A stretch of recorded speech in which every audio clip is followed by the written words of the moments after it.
I always loved hiking, the way nature surrounded me, the peaceful sounds of the forest, and the feeling of being alone with my thoughts. It was supposed to be a simple day hike, nothing too strenuous.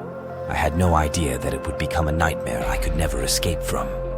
I followed the winding path deeper into the woods, the trees growing denser, their branches forming a canopy that blocked out the sun. The air grew colder, and a sense of unease settled in my gut, but I pressed on, curiosity getting the better of me. After hours of walking, I saw it, a cabin nestled in a small clearing. It looked old, weathered by time and elements, yet strangely inviting. I approached cautiously, noting the strange symbols carved into the wooden door and frame. They looked like runes, something out of an ancient text. Despite the creeping dread, I convinced myself that it was just an old hunting lodge, maybe abandoned. I was tired and decided to rest for a bit before heading back. The door creaked as I pushed it open, revealing a dimly lit interior. Dust motes floated in the air, and the scent of mildew was strong. On the table, there was an old book that had the same strange rune symbols I saw on the door. I flipped it open, but the text was in a language I couldn't understand. The illustrations, however, were disturbing. It has depiction of a wolf-like creature with glowing eyes, surrounded by people in robes. I got really scared and closed the book, deciding it was time to leave. But as I turned to the door, I heard it, a low, guttural howl that sent chills down my spine. It sounded close, too close.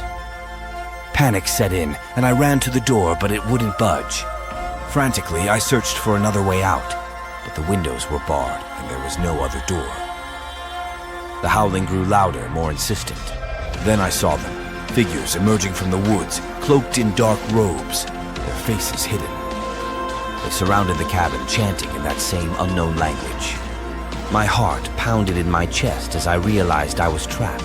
The door creaked open, and they entered, moving with an eerie grace. They grabbed me, their hands cold and strong, dragging me outside. I struggled, I screamed, but it was all useless. They led me to the center of the clearing where a stone altar stood. On it was a large carved wolf's head, its eyes glinting in the moonlight. The leader, an old man with piercing blue eyes, began to speak. "The time has come," he intoned. "The wolf god demands a sacrifice." I was forced onto the altar, my wrists and ankles bound with thick ropes. The chanting grew louder, more frenzied, and I could feel the weight of their gazes on me. The leader raised a knife, its blade glinting. I braced myself for the end, but instead, he cut into his own palm, letting the blood drip onto the altar. The runes began to glow, and the air crackled with energy. Suddenly, the howling returned, louder and more menacing. The ground trembled, and a figure emerged from the shadows. A massive wolf, its eyes glowing red, its fur black as night. It circled the altar, sniffing the air, and then its gaze locked onto me. The wolf lunged, its jaws snapping shut inches from my face. I felt a sharp pain in my side as its teeth sank in, tearing through flesh and bone. Blood poured from the wound and my vision blurred. The cultists cheered, their voices blending with the wolf's howls. I felt my life slipping away, the darkness closing in. But then, something strange happened.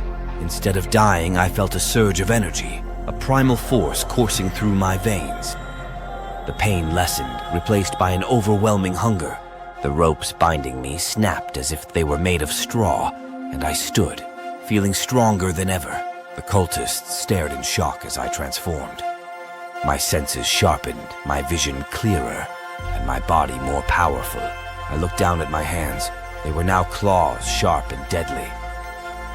I was becoming one of them, a servant of the wolf god. The leader approached me, a look of triumph on his face. "You are the chosen one," he said. "Embrace your destiny." But I couldn't. The humanity left in me rebelled against the monstrous form I was taking. I lunged at the leader, my new instincts taking over. My claws ripped through his robes and flesh, his blood splattering the ground. The other cultists screamed and tried to flee, but there was no escape. I tore through them, the wolf inside me reveling in the carnage. When it was over, I stood alone in the clearing, surrounded by the bodies of the cultists. The wolf's head on the altar glowed, its eyes seeming to watch me. The hunger still gnawed at me, but I fought it, clinging to the remnants of my humanity. The moon hung high in the sky, its light casting eerie shadows. I knew I couldn't stay there. I had to leave before the transformation became permanent. I ran, faster than I ever had before, my senses heightened. The forest blurred around me as I fled, the howls of the wolf god echoing in my ears. As I reached the edge of the woods, the first light of dawn broke through the trees. The transformation began to reverse, my body returning to its human form. I collapsed to the ground, exhausted and covered in blood.